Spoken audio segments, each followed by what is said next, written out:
चले जाए पर चर्चा की शुरुआत करते हैं एडवेंचर कार्निवल के साथ। रुक करेंगे मध्य प्रदेश के हनुवंतिया टापू का, जहां पर लगा है खुशियों का मेला।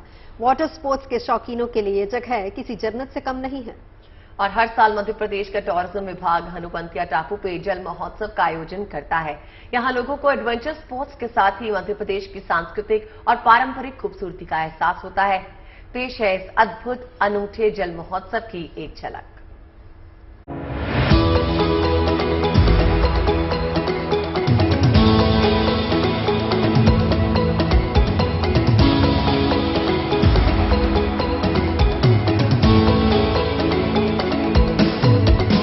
सैलानियों से जगमग हनुवंतिया टापू।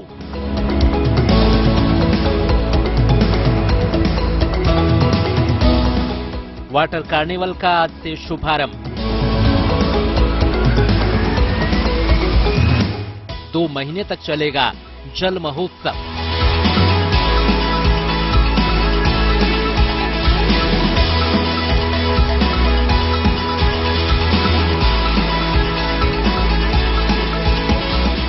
मध्य प्रदेश के इंदिरा सागर बांध के किनारे पर मौजूद हनुवंतिया टापू अपनी प्राकृतिक सुंदरता के लिए मशहूर है। नीला आसमान, झकझक साफ पानी और पानी में दिखता बादलों का खूबसूरत डेरा। हरियाली समेटे ये जगह शहरों से दूर सुकून का एहसास दिलाती है।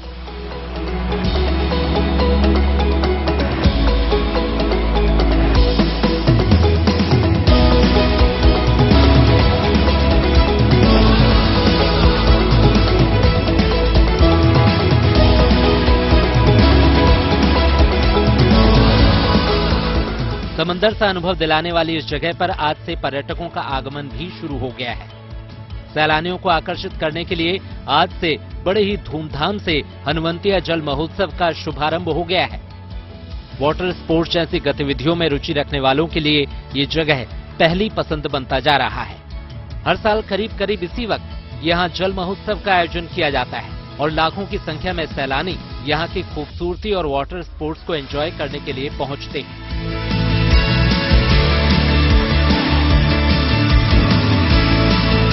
ऐसा लग रहा है जैसे सुकून के सागर के किनारे पूरा शहर ही बसा दिया गया है। खाने से लेकर हर सुख सुविधा की तमाम चीजें यहाँ मौजूद हैं। हनुवंतिया की शाम भी बड़ी आकर्षक होती है। यहाँ का सूर्यास्त बेहद मनमोहक है। इस नजारे को देखिए, मानो समंदर की लहरों के बीच सूरज की रोशनी धीरे धीरे कम हो रही है। प्रकृति के साथ संस्कृति और परंपरा का अनोखा संगम भी यहाँ सैलानियों को देखने को मिलेगा।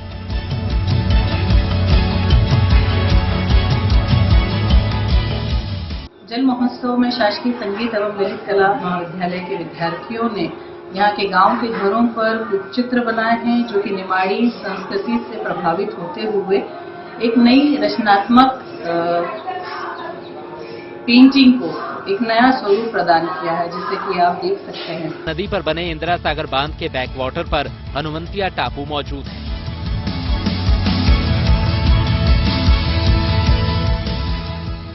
यहाँ पर फ्लाइंग इन्फ्लेबल बोट एक्टिविटी के साथ स्कूबा डाइविंग, बोरियमल द्वीप पर night safari, luxury regal series boat, 40 feet high rope swing, zip cycle, paramotoring, parasailing, speed boat, jet ski, hot air ballooning, motor boat riding जैसे एडवेंचर का आनंद आप यहाँ ले सकते हैं।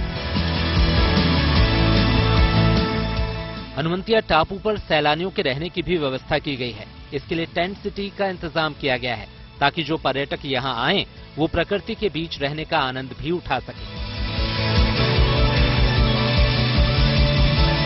यही नहीं, इस बार टूरिस्ट सिटी में प्लास्टिक पर भी बैन लगाया गया है। यानी सिर्फ आप यहाँ पानी की बोतल के अलावा कुछ भी प्लास्टिक की दूसरी चीज यूज नहीं कर सकते। यही नहीं, गीला सूखा कचरा अलग अलग जमा करने की नीति के अलावा कचरा पेटियों की संख्या भी बढ़ाई गई है। प्लास्टिक की बोतलों को रिसाइकिल करने का काम भी तेजी से हो रहा है।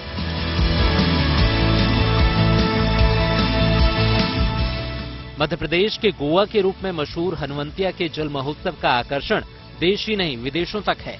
इसलिए हर साल यहाँ पर जल महोत्सव का आयोजन किया जाता है। Bureau report, good news today.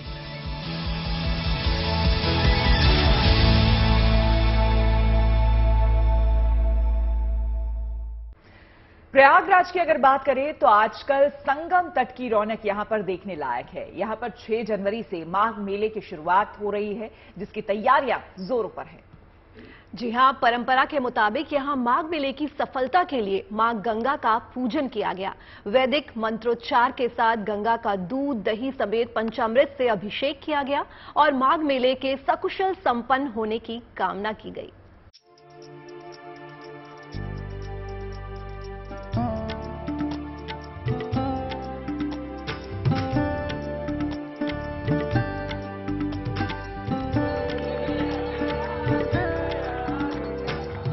अद्भुत, दिव्य।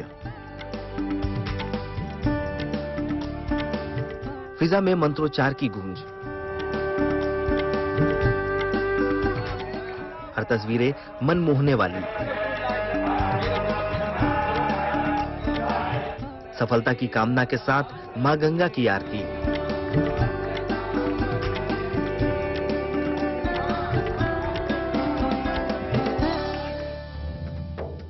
जैसे जैसे माघ मेले का समय नजदीक आ रहा है, वैसे वैसे उससे जुड़ी तैयारियां जोर पकड़ रही हैं। तस्वीरें प्रयागराज के संगम घाट की है, जहां माघ मेला सकुशल संपन्न होने के लिए अफसरों के साथ साथ साधु संतों का जुटान हुआ। इस दौरान यहां वैदिक मंत्रोच्चार के बीच मां गंगा का दूध, दही समेत पंचामृत से अभिषेक किया गया। भव्य आरती के साथ मां गंगा का पूजन किया गया। मां गंगा से माघ मेला को बिना किसी बाधा से संपन्न कराने की कामना करते हुए आशीर्वाद मांगा गया।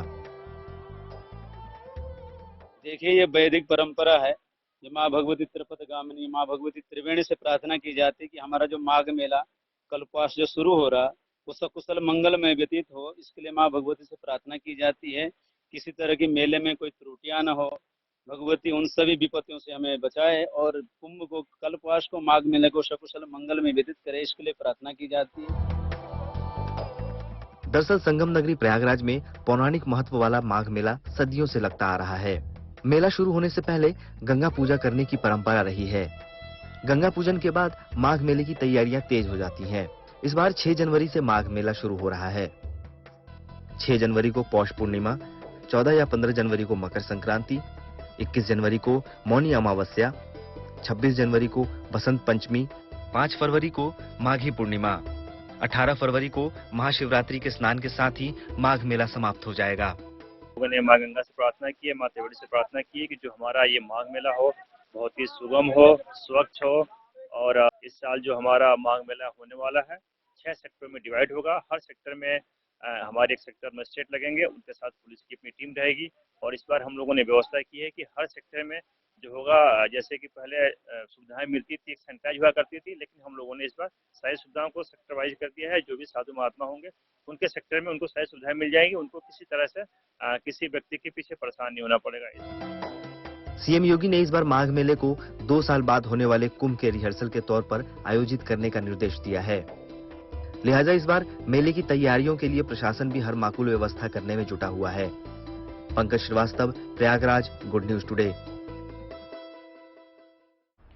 सर्दियों के दस्तक के साथ ही पहाड़ी इलाकों में मौसम खुशनुमा हो गया है। आपके सामने 2 तस्वीरें हम पेश कर रहे हैं।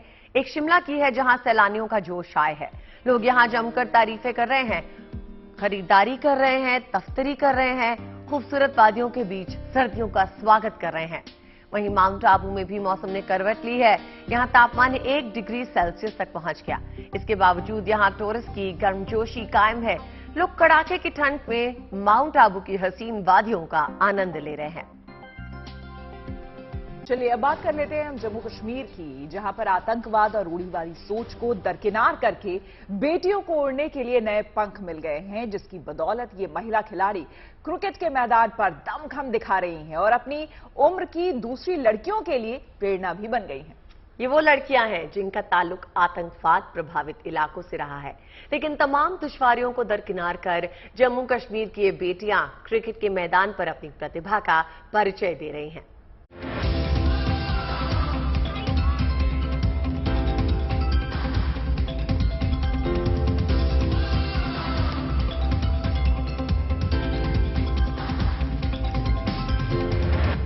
मैदान पर बहता ये पसीना बता रहा है कि कुछ इसी तरह यहाँ रूढ़िवादी सोच भी पसीने की तरह बह चुकी है।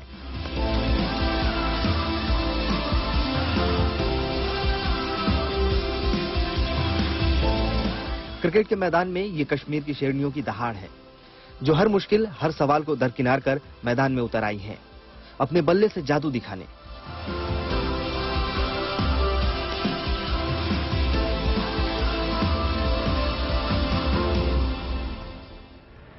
जी हां, बल्ले और गेंद से मैदान पर दम दिखा रही ये बेटियां जम्मू कश्मीर की अंडर 19 टीम की सदस्य हैं, जो जम्मू कश्मीर के अलग अलग हिस्सों से चुने जाने के बाद जेकेसीए के कैंप में जम्मू पहुंची हैं। दहशतगर्दी और आतंकवाद से जूझ रहे घाटी में मानो इन लड़कियों को खुला आसमान मिल गया है, जहां से अपने टैलेंट का दम दिखा सकती हैं, और इसमें उन्हें अपने परिवार का भी पूरा साथ मिल रहा है। प्राउडली बोलूँगी क्योंकि मैं एक मुस्लिम कम्युनिटी से हूँ और जम्मू में होके गुज्जर फैमिली से हूँ, और मुझे बहुत प्राउड फील हो रहा है कि मेरी फैमिली ने इतना सपोर्ट किया, मुझे क्रिकेट में लाए। बिकॉज मेरे जो भाई है वो क्रिकेट में खेलते थे, तो उन्होंने मुझे बहुत सपोर्ट किया मुस्लिम कम्युनिटी में होके। तो मुझे ये चीज़ बहुत खुशी होती है कि जैसे मैं भी एक विलेज एरिया से मुस्लिम कम्युनिटी से निकली हूँ, तो मैं चाहती हूँ कि हमारी विलेज की और लड़कियाँ लेकर, और स्पेशली मुस्लिम कम्युनिटी में बहुत लड़कियों को अलाउ नहीं करते हैं, तो मैं चाहती हूँ कि वुमेन्स क्रिकेट को जैसे मेंस क्रिकेट को प्रमोट किया जाता है, ऐसे गर्ल्स क्रिकेट को बहुत ज़्यादा प्रमोट किया जाए। बहुत सारी अपॉर्चुनिटीज़ मिली है लास्ट ईयर से, और बहुत सारी फैसिलिटीज़ भी मिल रही है। कश्मीर में लड़कियों का खेलना थोड़ा मुश्किल था, लेकिन अब लग रहा है कि अब धीरे धीरे लड़कियां भी बाहर निकल रही है, अच्छे से खेल पा रही है। अब घाटी की इस बदलती तस्वीर के पीछे जम्मू कश्मीर क्रिकेट एसोसिएशन की पहल है, जिसने क्रिकेट का टैलेंट हंट करवाकर इन लड़कियों के सपनों को उड़ान दे दी। ये बदलाव की ही पहल है, जिसने पाबंदियों की बेड़ियों को पिघलाकर हौसलों का लोहा मनवाया।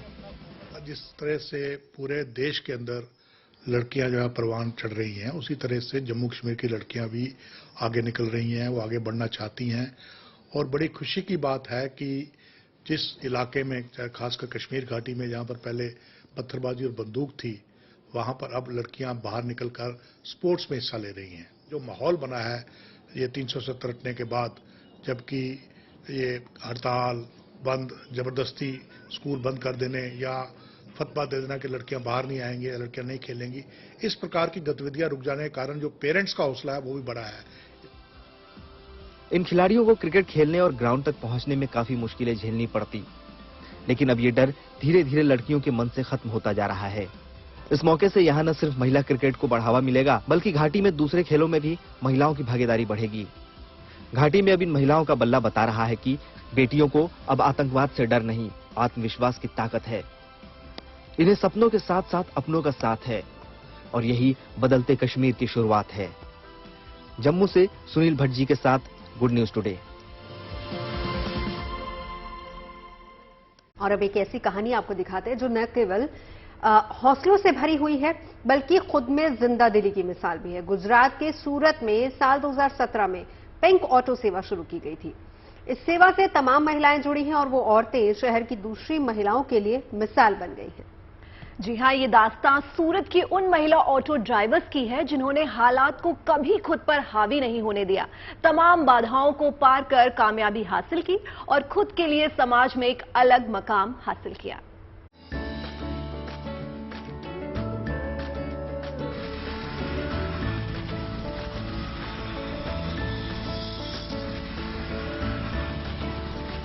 हम अगर चाहें ना तो बदल सकते हैं। हम किसी जेंट्स से पीछे नहीं है सर, हम कर सकते हैं। हौसले बुलंद हो तो कुछ भी मुश्किल नहीं।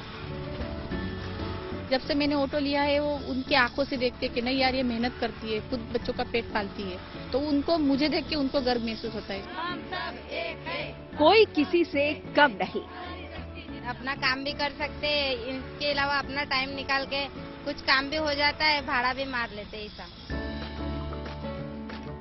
सभी की अपनी अपनी कहानियां, और इन कहानियों में एक बात समान, मजबूत भविष्य के लिए लड़ने का जज्बा और जुनून। गुजरात में चुनाव है तो राजनीति गहमा गहमी भी अपने पूरे चरम पर है। इन सब के बीच सूरत की इन महिला ऑटो ड्राइवर्स की कहानियां भी काफी दिलचस्प हैं।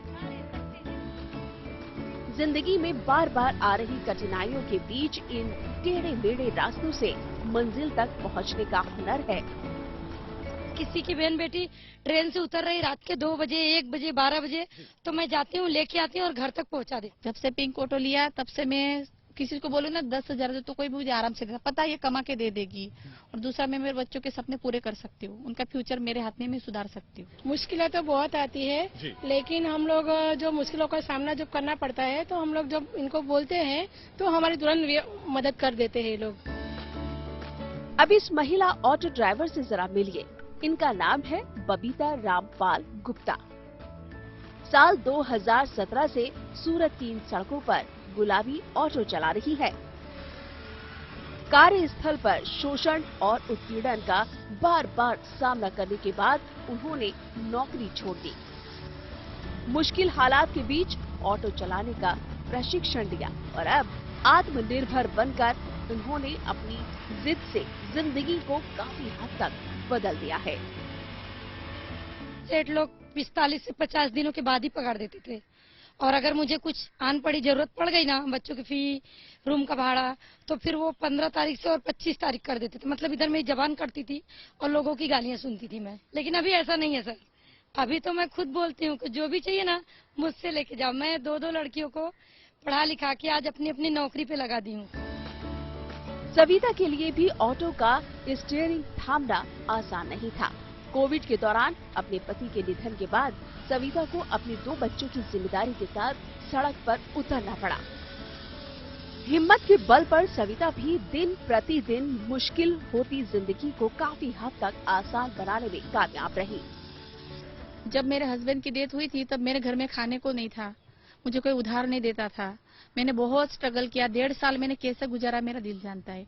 उसके बाद में मुझे जब पता चला पिंक ऑटो के बारे में, ब्लू ऑटो के बारे में, तब वहाँ गई, मैंने देखा तो मैंने ऑटो लिया, ब्लू ऑटो लिया मैंने।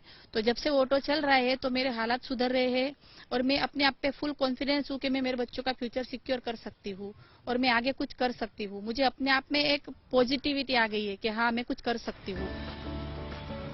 ये अपनी जज्बे की बदौलत सफर में आगे बढ़ रही है। इनका ये संघर्ष ही इन्हें कईयों की प्रेरणा बना रहा है।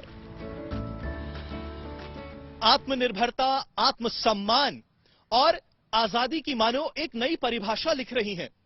समाज की सोच में ज्यादा फर्क नहीं आया है, लेकिन ये कहती हैं आज इनके दिल में इतना आत्मविश्वास है कि ये किसी भी चुनौती का सामना करने के लिए तैयार है। सूरत से पंकज उपाध्याय के साथ bureau report, good news today. विकास और तरक्की की जब हम बात करते हैं तो हमारी निगाहें स्मार्ट सिटी पर टिक जाती हैं, जहां विज्ञान और तकनीक का बोलबाला होता है। अब हम आपको एक ऐसे गांव में लिए जा रहे हैं जहां से भविष्य में कई अब्दुल कलाम निकल सकते हैं और देश का नाम रोशन कर सकते हैं। जी हां, हम आपको एक ऐसी पाठशाला के दीदार कराने जा रहे हैं जहां सपनों को पंख दिए जाते हैं, जहां आसमान छूने का हुनर सिखाया जाता है।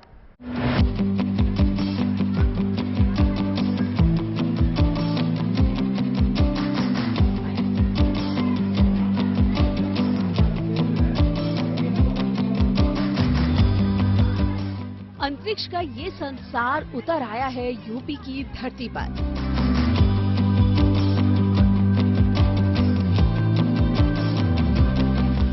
यहाँ के सिद्धार्थ नगर के एक सरकारी स्कूल में बच्चे अंतरिक्ष के सागर में गोते लगा रहे हैं।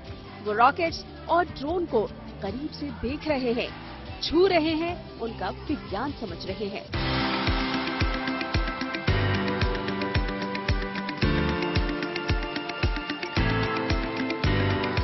जी हाँ, इस स्कूल में अनोखी स्पेस लैब बनाई गई है। इस लैब में ड्रोन, रॉकेट से लेकर सैटेलाइट और प्लेन के ऐसे अद्भुत मॉडल हैं जो बच्चों में स्पेस साइंस के लिए रुचि पैदा कर रहे हैं। बच्चों में इन्हें लेकर जबरदस्त उत्साह दिखाई दे रहा है। ड्रोन उड़ाए हैं हम, हो सकता है कि आपके सामने भी हम उड़ा सकते हैं। हम उड़ाए, हमें उड़ाना आता है। सौर मंडल के बारे में जानकारी थी, पर इसके बारे में जानकारी हमें नहीं थी। जब से ये लैब लगा है विक्रम साराभाई स्पेस लैब, तभी से हमको ये जानकारी मिली है। व्योमिका स्पेस एकेडमी के सहयोग से यहाँ इस स्पेस लैब का सपना साकार हो सका है। एकेडमी ट्रेनर बच्चों को स्पेस, वायुसेना और रॉकेट के बारे में जानकारी देते हैं और बताते हैं कि ड्रोन और एयरक्राफ्ट कैसे काम करते हैं और कैसे उड़ते हैं। सबसे बड़ी जो बात है वो सबसे बच्चों को जो बताई जा रही है यहाँ पर कि उनको सौरमंडल के बाहर की जो चीज़ें जैसे आपकी आकाशगंगा है ना, उसमें रहने वाले जो अलग अलग सौरमंडल है उनके बारे में जानकारी दी जा रही है। फिर टेलीस्कोप की मदद से उनको सूर्य के दर्शन या फिर चंद्रमा दिखाया जा रहा है, उधर उनको पता चले कि किताबों के बाहर, किताबों में जो अभी तक वो सूर्य देख रहे हैं, चंद्रमा देख रहे हैं, उससे कहीं अलग वो दिखता है। और ड्रोन को उड़ाना सिखाया जा रहा है यहाँ पे, so that वो ड्रोन पायलट बन सकें बड़े होकर। इस लैब की मदद से बच्चों को इसरो का इतिहास भी बताया जा रहा है। यहाँ 1980 से लेकर 2030 तक इसरो के हर एक मिशन की जानकारी दी जा रही है।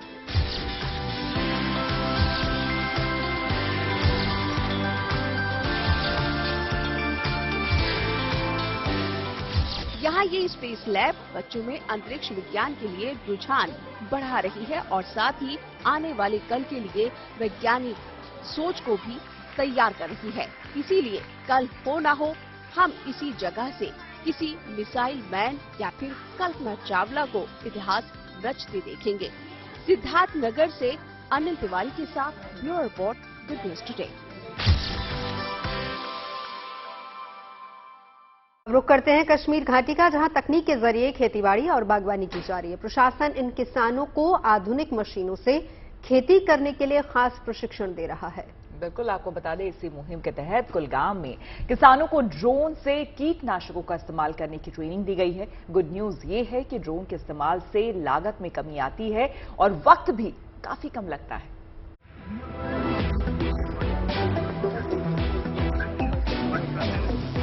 ये तकनीक की वो उड़ान है जो कश्मीर घाटी में हरियाली और खुशहाली दोनों की सौगात देने वाली है। कुलगाम जिले में किसानों को तकनीक के माध्यम से खेती करने की और बागवानी की ट्रेनिंग दी जा रही है। इनका तारुफ उन उपकरणों से कराया जा रहा है जो इन्हें कम खपत में अच्छी पैदावार करने में मददगार साबित हो सकते हैं। ये जो ड्रोन है ये 1 एकड़ में स्प्रे करता है 8 मिनट में और सिर्फ 10 लीटर इसकी लिक्विड की रिक्वायरमेंट होती है। तो आपको 200 लीटर नहीं चाहिए, आपको सिर्फ 10 लीटर की ही रिक्वायरमेंट में आपका काम हो जाता है और कम टाइम में होता है। तो आपको लेबर की भी जो रिक्वायरमेंट है वो कम हो जाती है आपकी। फिर दवाइयों की भी बचत होती है इससे। ड्रोन जैसे उपकरण खेती को सहज बनाते हैं, लागत भी कम आती है और इसमें वक्त भी कम लगता है। बागीचे वालों को फायदा है, इससे स्प्रे हो जाती है। हम गवर्नमेंट से इल्तिजा करते हैं, गवर्नमेंट से अपील करते हैं, अगर ये ड्रोन तमाम बागीचे वालों को दस्तयाब हो जाएंगे, हर गांव में या हर तहसील में है, हर डिस्ट्रिक्ट में हो जाएंगे, इससे बहुत फायदा हो जाएगा। बागवानी से जुड़े यहाँ के किसान ड्रोन जैसे उपकरणों का ये प्रदर्शन देख बेहद उत्साहित हैं। इन्हें उम्मीद है कि ये ड्रोन इस इलाके में बागवानी और खेतीबाड़ी को तरक्की की नई ऊंचाई तक लेकर जाएंगे। ड्रोन की मदद से अब बगीचों में और बाकी बागों में जो है पेस्टिसाइड्स की स्प्रे की जाएगी। इससे न सिर्फ लागत में कमी आएगी बल्कि कहीं ना कहीं पर्यावरण के लिए भी ये काफ़ी लाभदायक होगा, क्योंकि 1 हेक्टेयर बगीचे में अभी तक 250 लीटर पेस्टिसाइड की जरूरत पड़ती है एक दवापाशी के लिए, जबकि यही दवापाशी ड्रोन की मदद से मात्र 50 लीटर में पूरी हो जाएगी। जाहिर है कि किसानों की बचत भी होगी और मजदूरी में भी कमी आएगी। अशरफ वानी, गुड न्यूज टुडे, श्रीनगर।